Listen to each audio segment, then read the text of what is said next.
भूख प्यास की शिद्दत अगर आपको रोज़े में सता रही है दोस्तों, तो आप फ़लस्तीन के बच्चों को एक मर्तबा याद ज़रूर कर ले और देखें कि इन्हों कैसे भूख प्यास में इतना रोज़े कैसे रखे होंगे। तो चलो आगे बढ़ने से पहले आपको ये भी बताएंगे कि एक ख़ातून है जो नमाज़ पढ़ने के लिए मस्जिद में ज़िद कर रही थी और उसका नाम क्या है, बहुत फेमस है ये ख़ातून और मुसलमानों के ख़िलाफ़ हमेशा बोलती रहती। फ़लस्तीन के लिए दुआ ज़रूर याद करें, इफ्तारी में ख़ास करके फ़लस्तीन के लिए दुआ करें और दिल से करें।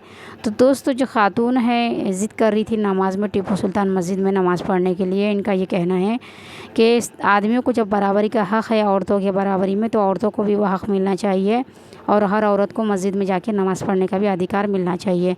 ये ख़ातून आप सबसे छुपी नहीं है, हमेशा चीनों मुसलमानों के ख़िलाफ़ ही बोलते रहते। ये नाज़िया इलाही कौन नहीं पहचानता इनको, ये बीजेपी से जुड़े हुए मेंबर है। तो इनको यहाँ पे ज़िद करने लगे तो मस्जिद के इमाम ने इनको नमाज़ पढ़ने की इजाज़त दे दी है। लेकिन इन्होंने वीडियो भी बताए, तो वीडियो में देख के बहुत सारे लोग कमेंट कर रहे थे कि बाजी नमाज़ में ऊपर नहीं देखते, तो इन्हें ऊपर देख रहे थे। तो दोस्तों इन आके ज़िद करने लगे कि नमाज़ में जब आदमियों को बराबरी का अधिकार है तो औरतों को भी मिलना चाहिए, और ये यहाँ पे नमाज़ पढ़ने की इनको एक बाजू के रूम में इजाज़त दे दी गई। इनको 5 टाइम की इजाज़त दे दी जाए तो ये यहाँ पे नमाज़ आके पढ़ते करते मस्जिद के अंदर। ये सही है या गलत आप कमेंट बॉक्स में ज़रूर बताना, और आप ये भी बताना कि मुसलमानों में औरतों को ये बोल के नमाज़ पढ़ने की इजाज़त दे। देखो इन्हों क्या बोले इसके ऊपर, सुनो तुम लोग। मस्जिद अल्लाह का घर है, हर किसी ने मतलब जहां पर भी जब छोटी थी बहुत तब भी यही सुनती थी कि मस्जिद अल्लाह का घर है। हालिया में असदुद्दीन अवैसी जी ने अपने मंच से मुसलमान मर्दों को आवाज दिया कि मस्जिद में हैया अलल सलाह की सदाएं और हैया अलल फलाह की सदाएं होती हैं। मुसलमान पुरुषों, मुसलमान मर्दों, मुसलमान मस्जिद जाया करो।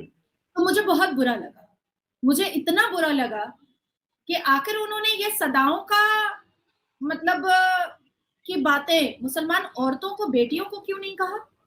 जो मुसलमान बेटियां 30 रोजा रखती हैं बराबर से, जो मुसलमान बेटियां अल कुरान पढ़ती हैं, जो मुसलमान बेटियां हज करती हैं, जो मुसलमान बेटियां उम्रा करती हैं, जो मुसलमान बेटियां नफिल रोजा रखती हैं, जो मुसलमान बेटियां हजारी रोजा रखती हैं, जो मुसलमान बेटियां अल्लाह तबारक ताला से बड़ी शिद्दत से मोहब्बत करती हैं, जो मुसलमान बेटियां अपने आप को अहले सुन्नत और सुन्नत रसूल पर चलने पर बहुत फक्र महसूस करती हैं, आखिर असदुद्दीन अवैसी ने उनको इस सदाओं का की पुकार इन बेटियों तक क्यों नहीं पहुंचाई?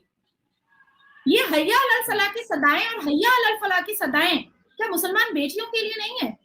क्या मुसलमान बेटियां ये हैया अलल सलाह की सदाएं और हैया अलल फलाह की सदाएं सुन करके मस्जिद नहीं जा सकती? मुझे बहुत बुरा लगा था।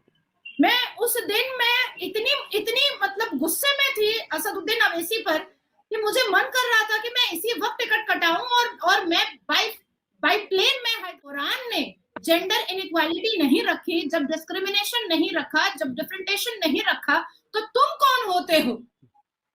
तुमको किसने अथॉरिटी दी कि तुम सिर्फ मुसलमान मर्दों को बोल रहे हो मस्जिद जाने के लिए?